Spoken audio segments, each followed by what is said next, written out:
I, being the simple daughter of this motherland, feel proud to be an Indian.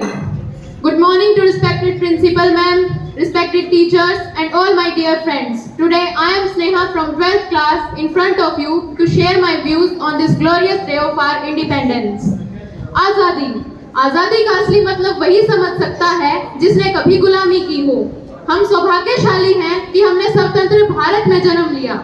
यूं तो आज़ादी की लौ 1857 में ही जल चुकी थी, जो मशाल बनकर 1947 में हमारे देश को आजाद कराई।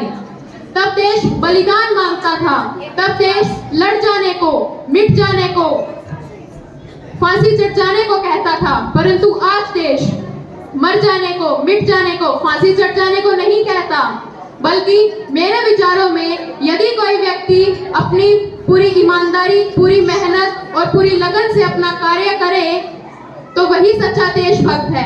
मैं नहीं मानती कि फेसबुक और व्हाट्सएप की डीपी को 3 रंग में रंगना ही देशभक्ति है।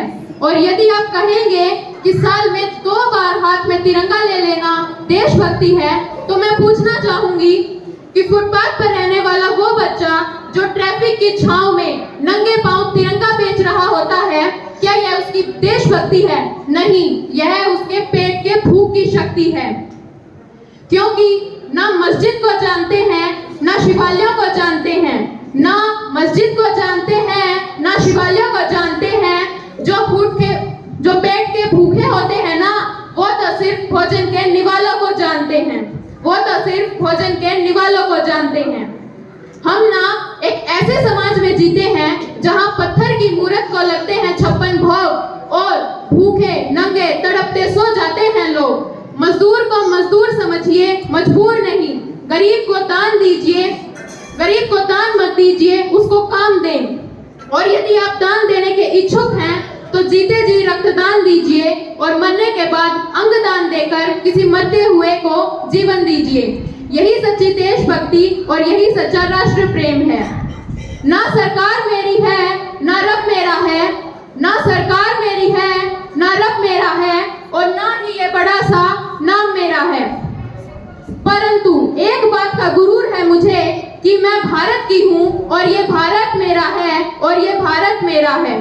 आज इस मंच पर पूरी जिम्मेदारी के साथ मैं भारत की बेटी यह कहती हूँ कि हमारा राष्ट्र निर्माण तब संभव होगा जब हम सभी, मैं, आप, हम सभी मिलकर प्रयास करेंगे।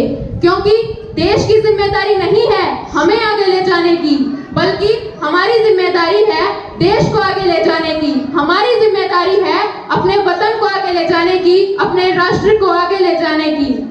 अंत में मैं सिर्फ यही कहना चाहूंगी कि भारत कोई भूमि का टुकड़ा नहीं है, ये जीता जागता राष्ट्र पुरुष है, कि ये वंदन की धरती है, अभिनंदन की धरती है, ये अर्पण की भूमि है, ये तर्पण की भूमि है। इसकी नदी नदी हमारे लिए गंगा है और इसका कंकड़ कंकड़ हमारे लिए शक्कर है। हम जिएंगे तो इस भारत के लिए और मरेंगे तो इस भारत के लिए। और मरने के बाद भी गंगा जल में बहती हुई हमारी अस्थियों को कोई कान लगाकर सुनेगा तो एक ही आवाज आएगी कि भारत